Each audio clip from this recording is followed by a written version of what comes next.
এক সময় দূরের এক সবুজ উপত্যকার মাঝে ছিল একটি ছোট্ট গ্রাম। গ্রামটি খুব সুন্দর হলেও সেখানে ছিল এক অদ্ভুত নীরবতা। কেউ কথা বলতো না, হাসত না, দরজাগুলো সবসময় বন্ধ থাকত। মনে হতো যেন আনন্দ আর শব্দ সেই গ্রামকে ভুলে গেছে।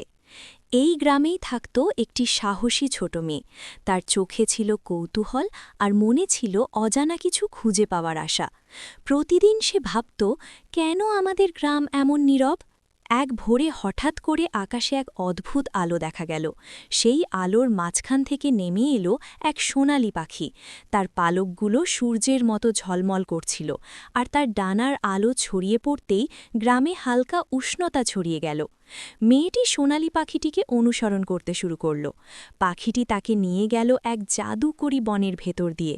বনটা অন্ধকার হলেও চারদিকে ভাসমান আলো আর জলজলে গাছ পথ দেখাচ্ছিল। হাঁটতে হাঁটতে তারা পৌঁছালো এক হারিয়ে যাওয়া জলপ্রপাতের কাছে। জলপ্রপাতটি নীল আর সোনালি আলোতে ঝলমল করছিল। চারপাশে ছিল রহস্যময় পাথর আর জাদুকরী বাতাস। সেইখানে সোনালি পাখিটি একটি উজ্জ্বল স্ফটিক পাথরের পাশে বসে পড়ল।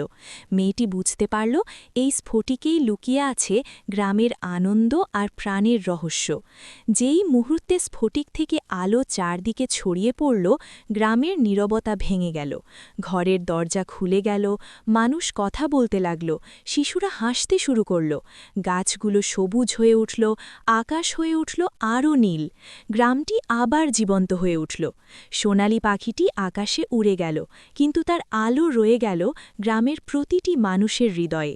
আর সেই ছোট মেয়েটি হয়ে উঠল গ্রামের নীরবতা ভাঙার নায়িকা। এইভাবেই সোনালি পাখি ফিরিয়ে দিল এক নীরব গ্রামের হারানো সুখ।